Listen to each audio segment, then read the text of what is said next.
പ്രിയപ്പെട്ടവരെ, പൂച്ചയെ വളർത്തുന്നത് സുന്നത്താണല്ലോ.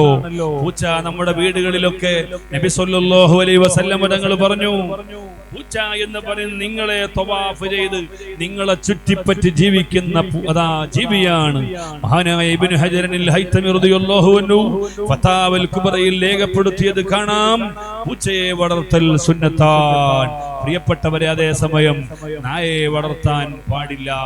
പൂച്ചയെ വളർത്തൽ സുന്നത്താണ്. ചില ജീവികളെയൊക്കെ വളർത്തൽ നബി സല്ലല്ലാഹു അലൈഹി വസല്ലം തങ്ങൾ പ്രോത്സാഹിപ്പിച്ചിട്ടുണ്ട്. ആ പൂച്ചക്ക് പ്രിയപ്പെട്ടവരെ വെള്ളം കൊടുക്കാതെ ഭക്ഷണം കൊടുക്കാതെ ഒരു റൂമിൽ കെട്ടിയിട്ടതിന്റെ പേരിൽ അവൾ നരകത്തിലാണെന്ന് നബി സല്ലല്ലാഹു അലൈഹി വസല്ലം തങ്ങൾ പറഞ്ഞു.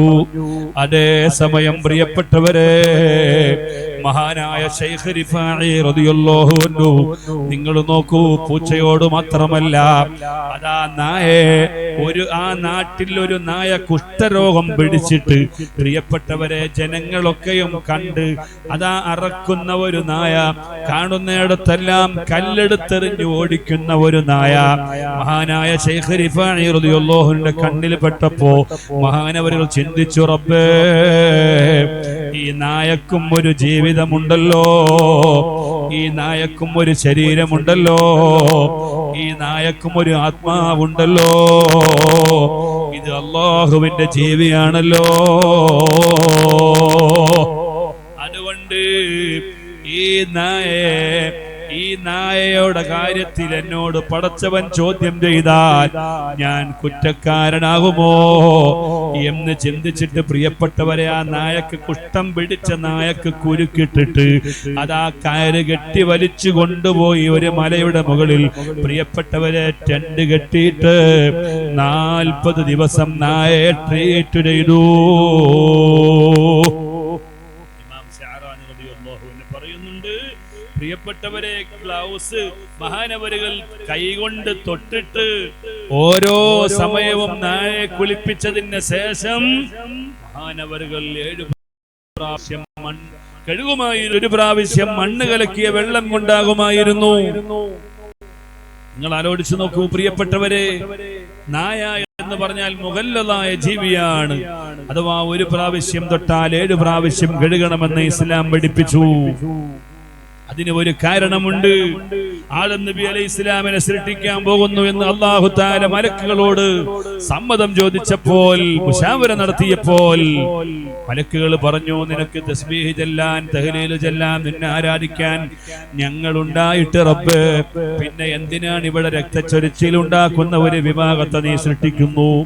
പക്ഷെ അല്ലാഹു തആല ആദം നബിക്ക് ജന്മം കൊടുത്താ സൃഷ്ടിപ്പ് കൊടുത്തു, ഡെഡ് ബോഡി ഉണ്ടാക്കി, ആത്മാവ് ഊതിയില്ല. പ്രിയപ്പെട്ടവരെ, സ്വർഗത്തിൽ ഇങ്ങനെ ബോഡി കിടക്കുകയാണ്. അതാ ആ സമയത്താണ് ഇബ്ലീസ്, മലക്കുകളുടെ ഉസ്താദായിരുന്നല്ലോ, സ്വർഗത്തിലായിരുന്നു ആദ്യവാസം. ക്ലാസ് കഴിഞ്ഞിങ്ങനെ തിരിച്ചു വരുമ്പോ ആദം നബിയുടെ ബോഡി കാണുന്നു. ദേഷ്യം പിടിച്ചുപോയി. എന്തിനാ പഠിച്ചോനെ രക്തച്ചൊരിച്ചിലും അനൈക്യവും ഉണ്ടാക്കുന്ന മനുഷ്യ വിഭാഗത്തെ സൃഷ്ടിച്ചു പോകുന്നു എന്ന് ഇബ്ലീസ് ചോദിക്കാൻ ഒരു കാരണമുണ്ട്. ഭൂതവർഗം എന്ന് പറയുന്ന ഒരു വിഭാഗം ഉണ്ടല്ലോ, ജിന്നുകൾ. എന്താ ഭൂതവർഗം? ഭൂതകാലം എന്ന് നിങ്ങൾ കേട്ടിട്ടില്ലേ? എന്താ ഭൂതകാലം എന്ന് പറഞ്ഞാല് കഴിഞ്ഞ കാലത്തിനാണ് ഭൂതകാലം എന്ന് പറയുക. ഇതുപോലെ ഭൂതവർഗം എന്ന് പറഞ്ഞാൽ നമ്മുടെയും മുമ്പ് ഇവിടെ ഒരു വിഭാഗം ജന്മമുണ്ടായിരുന്നു, അവരാണ് ജിന്നുകൾ. അവര് പ്രിയപ്പെട്ടവരെ ഭൂമിയിൽ വലിയ കുഴപ്പമുണ്ടാക്കിയപ്പോ അല്ലാഹു തആല ഇബ്ലീസിന്റെ നേതൃത്വത്തിൽ അവരെയൊക്കെ ആട്ടി ഓടിച്ചു ദ്വീപുകളിലേക്ക്, കാടുകളിലേക്ക്. കാടുകളിൽ താമസിക്കുന്ന ആളുകൾക്ക് പൈശാചികമായ ബാധ കൂടുതൽ അനുഭവിക്കുന്നതിന്റെ ഒരു കാരണം അതാണ്. പ്രിയപ്പെട്ടവരെ, അതുപോലെ ദ്വീപുകളിലേക്ക് പറഞ്ഞയച്ചു. അതുകൊണ്ടാണ് അല്ലാഹു തആല സമ്മതം ചോദിച്ചപ്പോൾ ഇബ്ലീസ് പറഞ്ഞത്, പടച്ചോനെ, ഇവിടെ ഭൂതങ്ങൾ ഉണ്ടായിട്ട് കണ്ടില്ലേ അവരുടെ നെറുകേടുകൾ, അവരുടെ അക്രമങ്ങൾ, ഇനി ഒരു മനുഷ്യന്മാരെ നീ സൃഷ്ടിക്കണോ? പക്ഷെ അല്ലാഹു തആല പറഞ്ഞു, ഇന്നി അഅലമു മാ ലാ തഅലമൂൻ, നിങ്ങൾ അറിയാത്ത പല രഹസ്യങ്ങളും ഞാൻ അറിയുന്നുണ്ട്. മലക്കുകൾ ചോദിച്ചു എന്ന് പറഞ്ഞെങ്കിലും അതിന്റെ നേതൃത്വം ഇബ്ലീസ് ആയിരുന്നു. അന്ന് പ്രിയപ്പെട്ടവരെ ശപിക്കപ്പെട്ടില്ല. അന്ന് മലക്കുകളുടെ ഉസ്താദാണ്. സ്വർഗത്തിൽ അവരുടെ മലക്കുകളുടെ ഉസ്താദായി വിരാജിക്കുന്ന സമയമാണ്. ക്ലാസ് കഴിഞ്ഞിങ്ങനെ തിരിച്ചു വരുമ്പോ കാണുന്ന ഒരു ബോഡി, ആദം നബി അലൈഹി ഇസ്ലാമിന്റെ ബോഡി. ദേഷ്യം പിടിച്ചുപോയി. പ്രിയപ്പെട്ടവരെ, കണ്ട മാത്രയിൽ ഇബ്ലീസ് കാർക്കിച്ച് തുപ്പിപ്പോയി. മഹാനായ ആദം നബി അലൈഹി ഇസ്ലാമിന്റെ ശരീരത്തിൽ വീണു. എവിടെയാണ് വീണത് പ്രിയപ്പെട്ടവരെ? പൊക്കിളുള്ള സ്ഥലത്താണ്. ആ പൊക്കിളുള്ള സ്ഥലത്ത് അത് വീണതുകൊണ്ട് അല്ലാഹു സുബ്ഹാനഹു വ തആല ആ ഇബ്ലീസിന്റെ തുപ്പൽ ബാധിച്ചിട്ടുള്ള അത്രയും മണ്ണ് ഇങ്ങനെ ചുരണ്ടി അങ്ങെടുത്തപ്പോൾ ഇവിടെ കുഴി വന്നു വീണു. പ്രിയപ്പെട്ടവരെ, ആ മണ്ണ് കൊണ്ട് സൃഷ്ടിക്കപ്പെട്ട ജീവിയാണ് നായയും പന്നിയുമെന്ന് തഫ്സീറിന്റെ ഗ്രന്ഥങ്ങളിൽ കാണാം. അഥവാ അനാദരവിന്റെ പര്യായമാണ് നായ. അനാദരവിന്റെ പര്യായമാണ് നായ. അതുകൊണ്ട് പ്രിയപ്പെട്ടവര്, ആ നായയെ തൊട്ടാൽ 7 പ്രാവശ്യം കഴുകണം. 1 പ്രാവശ്യം മണ്ണ് കലക്കിയ വെള്ളം കൊണ്ടാകണം. പരിശുദ്ധമായ ഇസ്ലാം പറയുന്നു.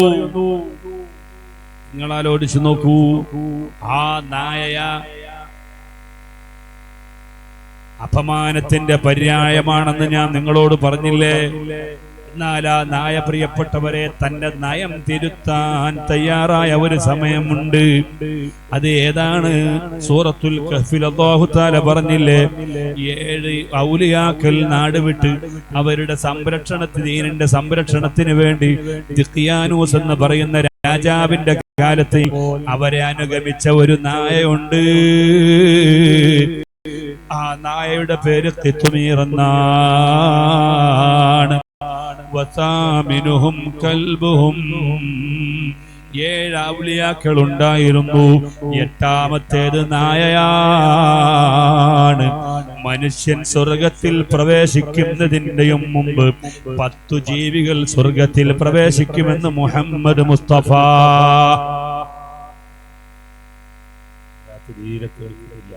അഷ്റഫുൽ ഖൽഖ് മുഹമ്മദ് മുസ്തഫ സല്ലല്ലാഹു അലൈഹി വസല്ലം തങ്ങൾ പറയുന്നു, മനുഷ്യർ സ്വർഗത്തിൽ പ്രവേശിക്കുന്നതിന്റെയും മുമ്പ് സ്വർഗത്തിൽ പ്രവേശിക്കുന്ന 10 തരം ജീവികളുണ്ട്. തരം ജീവികളല്ല, 10 ജീവികൾ മാത്രം. അതിൽ നബി തങ്ങൾ എണ്ണിയതാണ് പ്രിയപ്പെട്ടവരെ ഖിത്മീർ. അഥവാ 7 ഔലിയാക്കൾക്ക് കാവൽ നിന്ന നായ ആദമിനെ ബഹുമാനിച്ച ആദരിച്ച ആദമിനെ നിസാരപ്പെടുത്തിയിട്ട് കാർക്കിച്ച് തുപ്പിയ മണ്ണ് കൊണ്ട് സൃഷ്ടിക്കപ്പെട്ട നായയില്ലേ, മുഗല്ലദായ ഗൗരവമുള്ള നരസായിപ്പോയി. പക്ഷേ ആ നായ തന്റെ നയം തിരുത്തിയപ്പോൾ സ്വർഗത്തിലെത്തിയെന്ന് അഷ്റഫുൽ ഖൽഖ് മുഹമ്മദ് മുസ്തഫ. 7 ഔലിയാക്കളെ സ്നേഹിച്ചു. പ്രിയപ്പെട്ടവരെ, അതുകൊണ്ട് നമ്മൾ മനസ്സിലാക്കണം, തൊട്ടാൽ 7 പ്രാവശ്യം കഴുകുകയും അതിലൊരു പ്രാവശ്യം മണ്ണ് കലക്കിയ വെള്ളം കൊണ്ടാവുകയും വേണമെന്ന് ഇസ്ലാം നിർദ്ദേശിച്ചിട്ടുള്ള ആ ജീവി പ്രിയപ്പെട്ടവരെ തന്റെ നയം നിരുത്തിയപ്പോൾ, അതാ ഔലിയാക്കളെ സ്നേഹിച്ചപ്പോൾ സ്വർഗത്തിൽ പ്രവേശിക്കാൻ കാരണമായെങ്കിൽ അല്ലാഹുവിന്റെ തൗഹീദും മുഹമ്മദ് നബി സല്ലല്ലാഹു അലൈഹി വസല്ലമ തങ്ങളുടെ റിസാലത്തും നെഞ്ചിലേറ്റിയ മുഅ്മിനീങ്ങളെ, നമ്മൾ എപ്പോഴെങ്കിലും പാപം ചെയ്തു പോയാലും നമുക്ക് പ്രതീക്ഷയുണ്ട്. അല്ലാഹുവിന്റെ ഔലിയാക്കളെ സ്നേഹിച്ച ആളുകൾ ഒരിക്കലും നരകത്തിൽ പ്രവേശിക്കുകയില്ല. എന്റെ മുരീദാരും നരകത്തിലില്ലെന്ന് നരകത്തെ കാക്കും മലക്ക് പറഞ്ഞോവർ. മഹാനായ മുഹിയുദ്ദീൻ ശൈഖ് റളിയല്ലാഹു അൻഹു പറഞ്ഞതാണിത്. ഇത് മഹാനവറുകളെ സ്നേഹിച്ചവർക്കുള്ളതാണ്. അവർ അവിടത്തെ ത്വരീഖത്ത് പിൻപറ്റി ജീവിക്കുന്ന മുരീദുമാർക്കുള്ളതാണ്. അവരെ സ്നേഹിച്ച ആളുകൾക്കുള്ളതാണ്. ഇതുപോലെ മഹാനായ ശൈഖ് റിഫാഇ ഖദ്ദസല്ലാഹു സിർറഹുൽ അസീസ്, പ്രിയപ്പെട്ട സഹോദരങ്ങളെ, 4 അഖ്താബീങ്ങളിൽ പ്രധാനിയാണ്. എത്ര കറാമത്തുകൾ കാണിച്ചു. മഹാനവരുകൾ സിംഹത്തിന്റെ മുകളിൽ സഞ്ചരിച്ചിരുന്ന ആളാണ്. വലിയ സർപ്പങ്ങളെ ഞാൻ ഈ ഷാള് ഇടുന്നത് പോലെ തോളിൽ പ്രിയപ്പെട്ടവരെ സർപ്പത്തെ ഇട്ടുകൊണ്ട് നടന്നയാളാണ്. ആ മഹാനവറുകൾക്കൊന്നിനെയും പേടിയില്ല. ഞാൻ പറഞ്ഞുകൊണ്ടുവരുന്നത് പ്രിയപ്പെട്ടവരെ, തൊട്ടാൽ 7 പ്രാവശ്യം കഴുകേണ്ട നായ. ആ നായയെ മഹാനായ ശൈഖ് റിഫാഇ റളിയല്ലാഹു അൻഹു പ്രിയപ്പെട്ടവരെ കാട്ടിന്റെ മുകളിൽ കൊണ്ടുപോയി 40 ദിവസം കഴുകി വൃത്തിയാക്കി മരുന്ന് വെച്ച് കെട്ടിയിട്ട് നല്ലപോലെ നാട്ടിലിറങ്ങി നടക്കാൻ പര്യാപ്തമായ വിധത്തിൽ ആ നായയെ പ്രിയപ്പെട്ടവരെ പരിപാലിച്ചു. മഹാനവരുകൾ ജനങ്ങൾ ചോദിച്ചു മഹാനവരുകളോട്, ഒരു നായക്ക് വേണ്ടി ഇത്രയേറെ സ്ട്രെയിൻ എടുക്കേണ്ട ആവശ്യമുണ്ടോ? മഹാനവരുകൾ പറഞ്ഞത്, അതും ഒരു ആത്മാവുള്ള ജീവിയല്ലേ, അതും ഒരു പച്ചക്കരളുള്ള ജീവിയേ, അതും അല്ലാഹു സൃഷ്ടിച്ചതല്ലേ. പ്രിയപ്പെട്ടവരെ, നായയാണെന്ന് കരുതിയിട്ട് നമ്മൾ നായയെ വെറുതെ കല്ലെറിയാൻ പാടുണ്ടോ? നായ എന്ന് അതിനെ ഇൻസൾട്ടാക്കി വിളിക്കാൻ പോലും പാടില്ലെന്ന് ഇമാമിങ്ങൾ രേഖപ്പെടുത്തി വെച്ചത് കാണാം. നായേ എന്ന് പ്രിയപ്പെട്ടവരെ ഇൻസൾട്ടാക്കി വിളിക്കാൻ പാടില്ല. 3 തരത്തിലുള്ള നായകളുണ്ട്. മഹാന്മാരായ ഫുഖഹാ പറയുന്നു, അതിലൊരു നായ മുഅല്ലമായ നായയാണ്. മുഅല്ലമായ നായ എന്ന് പറഞ്ഞാൽ പരിശീലനം നൽകപ്പെട്ട നായ. മുഅല്ലിമായ നായ, മുഅല്ലമായ പരിശീലനം നൽകപ്പെട്ട നായ. പ്രിയപ്പെട്ടവരെ, ഡോഗ് സ്ക്വാഡ് നിങ്ങൾ കേട്ടിട്ടില്ലേ? പോലീസുമാർക്ക് പോലും പിടിക്കാൻ പറ്റാത്ത പല കേസുകളും നായകൾ പിടിക്കുന്നു.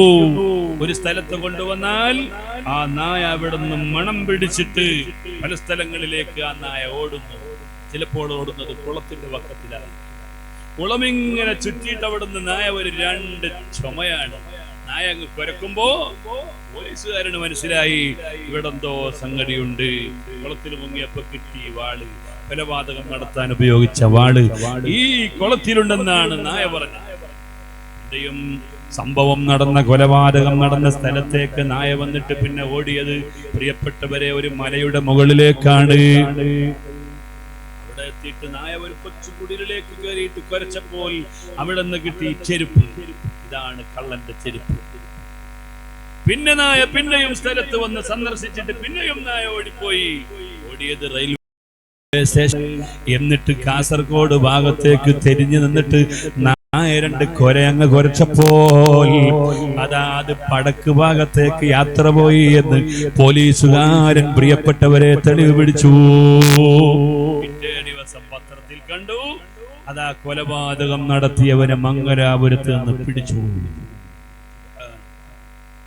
ഇങ്ങനെ മനുഷ്യന് കഴിയാത്ത കുറെ അത്ഭുതങ്ങൾ പ്രിയപ്പെട്ടവരെ നായക്കൊണ്ട്. ഇത് മുഅല്ലമായ നായയാണ്, പരിശീലനം നൽകപ്പെട്ട നായയാണ്. ഈ നായയെ വളർത്തണം, ഈ നായയെ കൊല്ലാൻ പാടില്ല, ഹറാമാണ്. പ്രിയപ്പെട്ടവരെ, ആ നായ തീറ്റിപ്പോറ്റൽ സുന്നത്താണ്. എന്നാൽ നമ്മുടെ നാടുകളിലൂടെയൊക്കെ അതാ നടക്കുന്ന നായ ഉണ്ടല്ലോ, ഒരു ഉപദ്രവവുമില്ല, ആ നായയെ കൊല്ലൽ ഹറാമാണ്. പ്രിയപ്പെട്ടവരെ, എന്നാൽ മനുഷ്യനെ ഉപദ്രവിക്കുന്ന, കടിക്കുന്ന നായ ഉണ്ടല്ലോ, ആ നായയെ കൊല്ലൽ നിർബന്ധമാണെന്ന് അഷ്റഫുൽ ഖൽഖ് സയ്യിദുനാ മുഹമ്മദ് മുസ്തഫ ഞാൻ പറഞ്ഞു കൊണ്ടുവരുന്നത്. നായാണെന്ന് കരുതി ഇൻസൾട്ട് ആക്കാൻ പാടില്ല. മഹാനായ അഹ്മദുൽ കബീർ റിഫാഇ റളിയല്ലാഹു അൻഹു പറഞ്ഞു, ഈ നായയുടെ കാര്യത്തിൽ അല്ലാഹുവിന്റെ കോടതിയിൽ ഒരു ചോദ്യം ഞാൻ അതാ ഏറ്റുവാങ്ങേണ്ടി വന്നാൽ അഹമ്മദ് പരാജയപ്പെട്ടു പോയാലോ എന്നതുകൊണ്ട് ഞാൻ അതിനെ ട്രീറ്റ്മെന്റ് ചെയ്തിട്ട് വൃത്തിയാക്കിയെടുത്തതാണ്. പ്രിയപ്പെട്ട സഹോദരങ്ങളെ, ഞാൻ പറഞ്ഞുകൊണ്ടുവരുന്നത്, ഇങ്ങനെ ഒരു ജീവി എന്നല്ല, എല്ലാ ജീവികളോടും കാരുണ്യം കാണിച്ച മഹാൻ കേട്ടില്ലേ നിങ്ങൾ ചരിത്രത്തിൽ മഹാനവറുകളെ കൊതുക് ഇങ്ങനെ കുത്തുമ്പോൾ, രക്തം ഊറ്റി കുടിക്കുമ്പോൾ മഹാനായ അഹ്മദുൽ കബീർ റിഫാഇ റളിയല്ലാഹു അൻഹു ചിന്തിച്ചു, അതിന്റെ ഭക്ഷണം കഴിക്കുകയാണല്ലോ, അതുകൊണ്ട് അതിനെ ശല്യപ്പെടുത്തേണ്ടതില്ല. കൊതുകിനെ കൊല്ലൽ സുന്നത്താണ്, എട്ടുകാലിയെ ചിലന്തിയെ കൊല്ലൽ സുന്നത്താണ്. പ്രിയപ്പെട്ട സഹോദരങ്ങളെ, പല്ലിയെ കൊല്ലൽ സുന്നത്താണ്. നബി സല്ലല്ലാഹു അലൈഹി വസല്ലമ തങ്ങൾ കൊല്ലണമെന്ന് പഠിപ്പിച്ച ചില ജീവികളുണ്ട്, എന്നാൽ അതിൽപ്പെട്ടത് തന്നെയാണ് കൊതുക്. മഹാനവറുകൾ ചിന്തിച്ചത് തന്റെ ഭക്ഷണം കഴിക്കാൻ, അതിന് വേണ്ട ഭക്ഷണം കഴിക്കാൻ വേണ്ടി വന്നതാണ്, അതുകൊണ്ട് രക്തം കുടിക്കട്ടെ, അത് മുഴുവനായി വേണ്ടതുപോലെ കുടിച്ച് പൂർണ്ണമായതിന് ശേഷം സൗകര്യപൂർവ്വം അതിനെ പറത്തി വിട്ട മഹാൻ അഹ്മദുൽ കബീർ റിഫാഇ റളിയല്ലാഹു അൻഹു. ഒരു ജീവി എന്നല്ല, എല്ലാ ജീവിയോടും പ്രിയപ്പെട്ടവരെ സ്നേഹമാണ്, സഹിഷ്ണുതയാണ്. ഇതാണ് മഹാനായ അഹ്മദുൽ കബീർ റിഫാഇ റളിയല്ലാഹു അൻഹു ലോകത്ത് സംഭാവന ചെയ്തത്. ആ സന്ദേശമാണ് നാം മുറുകെ പിടിക്കേണ്ടത്.